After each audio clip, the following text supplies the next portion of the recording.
Continuamos en Foco Político con Carlos del Pozo a través de Ahora TV, Canal 3 Digital, en este domingo por la tarde. Tenemos una conversación sumamente interesante con nosotros, un economista, consultor, ex gobernador del Banco Central, ex ministro de Finanzas de República Dominicana. Con nosotros está José Lois Malcún. Buenos días, buenas tardes, gracias por estar aquí con nosotros. Gracias por la invitación. Qué bueno. Quisiéramos iniciar la conversación analizando lo que para usted pues le parece estos 5 años de gestión o el primer año de su segundo mandato del presidente Luis Abinader, desempeño de la economía durante este mandato. ¿Cómo usted lo evalúa? Bueno, para no alargar mucho la respuesta, porque es muy amplia, yo mencionaría 3 o 4 hechos importantes en esta primera gestión y en parte de la segunda, que tiene más o menos ya un año. Primero, la pandemia, la forma en que el presidente y el gobierno manejaron la pandemia y la pospandemia en el sentido de la recuperación rápida del país, que fue reconocido por muchas organizaciones, por muchos países, incluyendo la OMC, que felicitaron al gobierno por la forma en que atacó el COVID-19, de manera que sobresalimos mucho en eso. Se protegió el empleo, se tomaron muchas medidas para que la economía volviera otra vez a recuperarse. Ese fue uno. 2, el segundo ha habido 2 mejoras en la calificación de riesgo. Una hace 2 años, el 22, y una más recientemente. Y eso es sumamente importante. Mejorar la calificación crediticia del país significa que los organismos, esas agencias calificadoras consideran que el país es un lugar seguro para la inversión, cada vez más seguro, que es una economía con sólidos fundamentos macroeconómicos, que se ha manejado con bastante transparencia. O sea, hay un reconocimiento que yo creo que ha sido otro logro importante. El tercero para mí es lo del seguro familiar del régimen subsidiado, que el presidente dispuso que toda la población tuviera un seguro médico. El SENASA. El SENASA. Esa es una gran conquista que después de la aprobación de la Ley de Seguridad Social en el 2021, para mí, en cuanto al sector salud, ha sido la segunda de importancia porque estamos hablando de personas que no pueden hacer un aporte, no pueden tener un seguro si no tienen un trabajo, etcétera. Lo cuarto, yo diría que ha sido la prudencia en el manejo fiscal. El gobierno ha mantenido un déficit permanentemente fijo en 3% anual, ha bajado la deuda respecto al PIB de casi un 70 y pico % post-pandemia. ¿Y en términos absolutos ha bajado la deuda? No, okay. Porque la deuda ha subido, está en 77.000 millones más o menos, pero lo importante es que la medición que normalmente hacen los organismos internacionales no es la deuda absoluta, es la deuda respecto al PIB.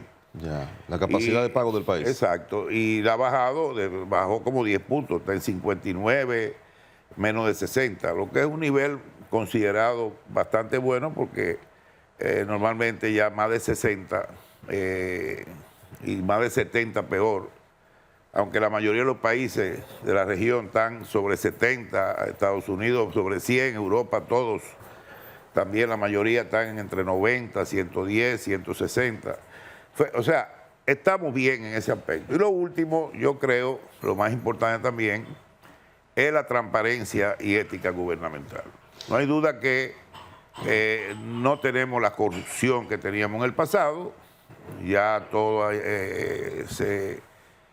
los contrataciones, compra de bienes que el Estado realiza, se hacen obviamente con más transparencia y que eso ha reducido significativamente el nivel de corrupción que existía. No podemos obviar que la propia Dirección de Ética e Integridad Gubernamental ha dicho en varias ocasiones, e inclusive ha visitado la Procuraduría reclamando acciones ante los casos de corrupción que ha identificado doña Milagros Ortiz Bosch como más de 59 que no ha recibido respuesta por parte del Ministerio Público. Entonces, ¿qué ha pasado? Que a pesar de todos los esfuerzos, hay tantos casos de corrupción en este gobierno también. Sí, y lo habrá siempre, pero no lo mismo que lo que hacía hace 5 años atrás.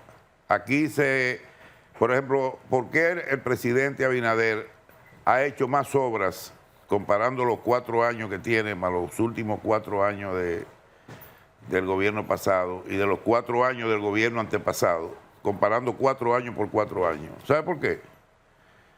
No es por más dinero, no es porque el gasto de capital aumentó, es porque la corrupción disminuyó. Porque aquí, cada obra que se hacía, había que pagar soborno entre un 20 y un 30%. Eso se sabe.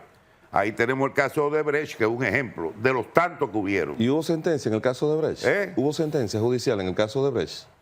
Hubo sentencia.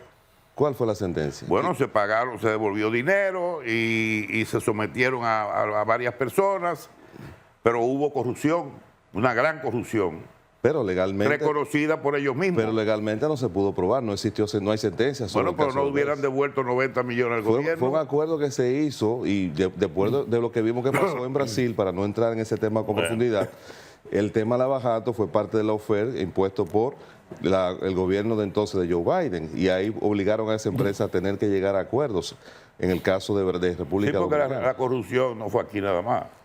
Hubo presidente preso en América Latina por Odebrecht. Así es, pero en el caso de República no se pudo demostrar en los tribunales.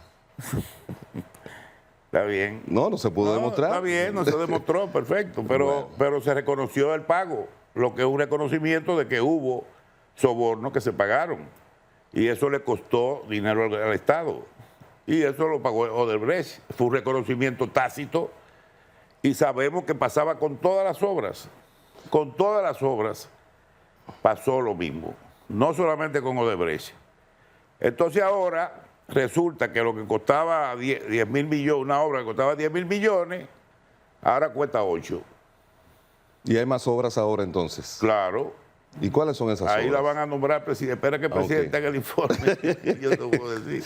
Vamos a hablar un poco del crecimiento económico. El año 2024, República Dominicana presentó uno de los crecimientos más destacados de la región. En el 2025 ha habido pues una reducción significativa. Me gustaría saber qué medidas usted entiende que ha aplicado, por ejemplo, Panamá, Guatemala, Costa Rica, Honduras y Nicaragua, que han crecido más que República Dominicana en lo que va de este año 2025.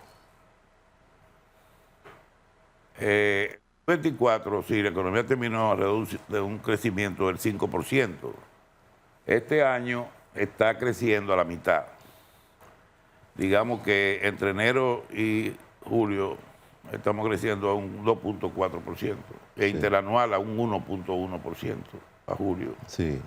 Eso es así, y es un fenómeno que no depende de factores internos, sino de factores externos. El crédito privado, que es el motor que mueve la economía, la inversión privada, se ha caído de un 19-20% a un 8-8,5%, 9%, por las tasas de interés.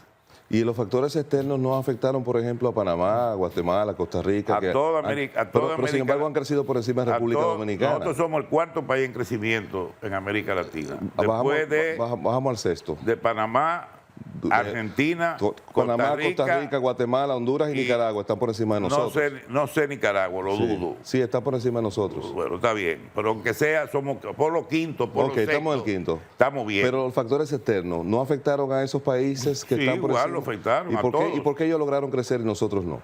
Bueno, podrá tener algunos factores a su favor, qué sé yo. En el caso de Panamá, es un país que es un centro financiero internacional. Sí. Que tiene algunas ventajas. No sé en el caso de Nicaragua, donde hay una dictadura brutal de un violador que dirige el país junto a su esposa. Entonces yo eso no lo tomo en cuenta, para mí eso no existe como país. Tenemos Ni creo en nada de lo que dice. ni tampoco, no creo en nada de lo que dice Daniel Ortega. ni lo que dicen los organismos internacionales tampoco. No creo porque es que los organismos internacionales dicen lo que los gobiernos dicen. Ah, ok, está bien. Buen punto ese. Sí. Tenemos que ir a un contacto de publicidad. Ya regresamos en esta interesante conversación, así que no se nos vaya. Siga con Foco Político.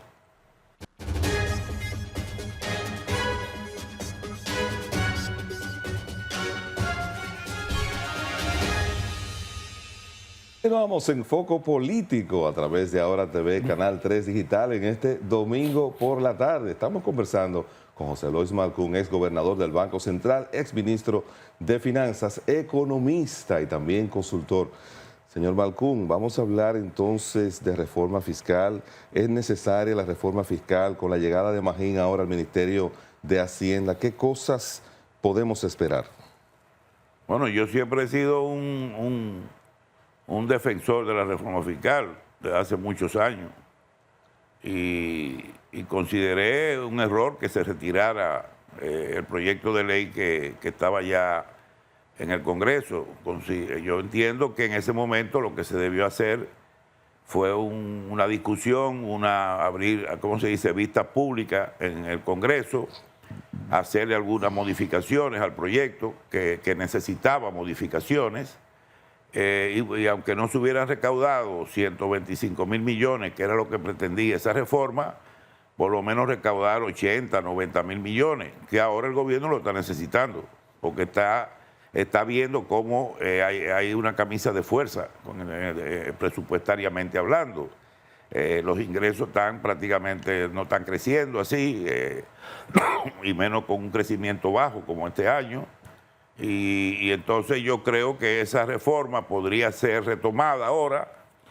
El presidente, fíjate un detalle, el presidente ha mencionado el tema de la reforma fiscal 3 veces después que Magín está en el puesto. Sí.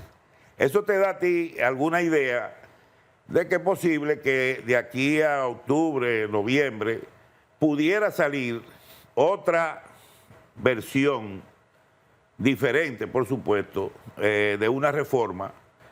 Yo he visto que Magín se está reuniendo con algunos sectores. A propósito, ¿qué información usted maneja de eso? Porque usted es uno de los hombres más informados. No, tú sabes cómo hay cosas también que yo tengo información que tengo que, obviamente, cosas de trabajo son un poco delicadas, pero definitivamente es posible que se estén hablando de esos temas. Reunió con sectores del comercio, de otros sectores empresariales. Puede ser que de ahí salga un nuevo muñeco, ¿no?, más digerible. Nunca va a estar todo el mundo de acuerdo, la oposición se va a oponer. Eso pasa en todos los países. ¿Y qué pasó? Porque planteando y retomando algo que usted dijo sobre esta reforma, ¿cuáles fueron los aspectos que generaron mayores rechazos que quizás usted considera que pudieron haber sido reenfocados? Porque de hecho sí todos reconocemos que es necesario que el Estado pues aumente la capacidad recaudatoria, pero en cuanto a ese proyecto que colapsó inicial, ¿qué aspectos usted considera que pudieron haber sido variados para entrar en una especie como de negociación? Mira, el más importante de todo, hubieron varios puntos, pero yo diría que el más importante y que representaba más dinero era el ITEVI. Tú sabes que tenemos una gran cantidad de productos exentos de ITEVI. Cuando tú oyes que se habla del gasto fiscal, que tiene que ver con exenciones y exoneraciones, exenciones al sector turismo, al sector zona franca, al sector, qué sé yo, fronterizo, al cine, realmente de todo ese paquete de casi 300 mil millones de gasto fiscal, de esas exenciones, el 65%, 70% es el ITEVI. ¿Que se está evadiendo? No, que no se paga, que no se está pagando, de bienes exentos. ¿Qué pasa? Se sacó una lista de esos bienes, exceptuando quizás creo que eran 5 o 6, pollo, huevo, arroz, y se le iba a aplicar ITEVI. ¿Dónde tuvo para mí el error? En que el ITEVI, que era 0, lo pasaron a 18. O sea, de un extremo al otro extremo. Okay. Yo planteé en varias ocasiones que ese proceso tenía que ser gradual. La reforma fiscal hay que buscar la forma de gradualizarla. Lograr en un año una meta, después otro año, y así como hacen en Estados Unidos la última reforma fiscal es a 10 años. O sea, tú no puedes hacer de un año a otro, pretender meter todo el paquete impositivo. Entonces, yo decía, aumenten un 4 o 5% de ITEVI a esos productos exentos. Al otro año, auméntalo a 8%. Y vayan bajando de 18 a 17 y más o menos lo unifican en 15, en 3, 4 años. Okay. O sea, una gradualidad. Esa fue una de las cosas que más la gente reaccionó y que más crítica generó el proyecto de reforma. Y por lo cual el presidente, probablemente molesto en ese momento, porque vio que hubo un rechazo muy fuerte, sacó la reforma del Congreso. Es cierto que Jochi Vicente, que era el ministro de Finanzas de Hacienda en ese momento, no se sentó a consensuar con los sectores económicos del país y que para muchos sectores generó una sorpresa, aspectos que estaban planteados dentro de la reforma. Es posible que no consensuara lo suficiente con los sectores. Aquí hay que hablar. Aquí los funcionarios tienen que hablar abrirse a la sociedad civil. Es posible, pero yo sé que él también hizo su consulta y duró meses elaborando el proyecto. Yo no sé qué decirte. No quiero juzgar a una persona, aparte de que mi amigo creo que hizo un gran trabajo en Hacienda. Hizo su aporte. Hizo su aporte, recibió un duro golpe cuando el presidente retiró la reforma. Sí. Eso lo afectó a él personalmente porque se sintió como responsable de haber enviado un proyecto de ley que generó tanto rechazo. Entonces, al tomar esa decisión, él obviamente, ya los días de él estaban contados desde ese momento, y yo sentí que ya él no iba a durar mucho. Bueno, finalmente, ya que estamos hablando de la reforma, ¿qué va a pasar con el gasto corriente? ¿Usted evalúa que el nivel de gasto corriente que tiene el gobierno, que ha sido ampliamente, inclusive eso, criticado, porque cuando se compara con la inversión pública, los expertos establecen que la inversión pública está por debajo de lo habitual, de lo que tradicionalmente habían hecho los gobiernos anteriores? ¿Qué usted visualiza con respecto al gasto corriente del gobierno en este momento? Nada. ¿Que mantenga? El problema es muy simple. ¿Cuál es? Que de ese gasto corriente en remuneraciones hay casi 400 mil millones, de un presupuesto de mil millones, de 1.400.000.000 y pico. Hay casi 400 mil millones de remuneraciones. ¿Por qué? Porque hay 719.000 empleados públicos. Cuando tú puedes operar, el gobierno podría ser más eficiente con 400. Se ha identificado, por ejemplo... Entonces tú no puedes echar a la calle 200, 300 mil empleados. Pero se ha criticado, don Luis Malcón, el hecho de que el gobierno ha comprometido cerca de 13 mil millones de pesos en proyectos del programa de alquileres de locales para instituciones públicas. ¿Usted no cree que eso debe ser revisado? Sí, yo creo que el gobierno lo que tiene que tratar de hacer es, en algunos casos, comprar propiedades. Tengo entendido que Indotel, que era uno de los casos, ya Guido dispuso la construcción o compra de un local. Y así se debían hacer, o sea, buscar la forma de comprarlo, porque los alquileres a veces sí son muy fuertes y es un gasto que se podría evitar y usar el dinero en otra cosa. Bueno, pues muchísimas gracias. Su sinceridad yo creo que le trae problemas a veces, me imagino. No, yo cuando voy a un programa yo digo lo que pienso, en eso... Lo que considero que está bien, lo defiendo, lo que considero que se puede arreglar también. Bueno, pues muchísimas gracias por esta conversación que nos ha permitido aquí en Foco Político esta tarde. Hemos conversado con José Luis Malcón, ex gobernador del Banco Central, ex ministro de Finanzas de República Dominicana. Ya regresamos con más contenido. Siga con nosotros.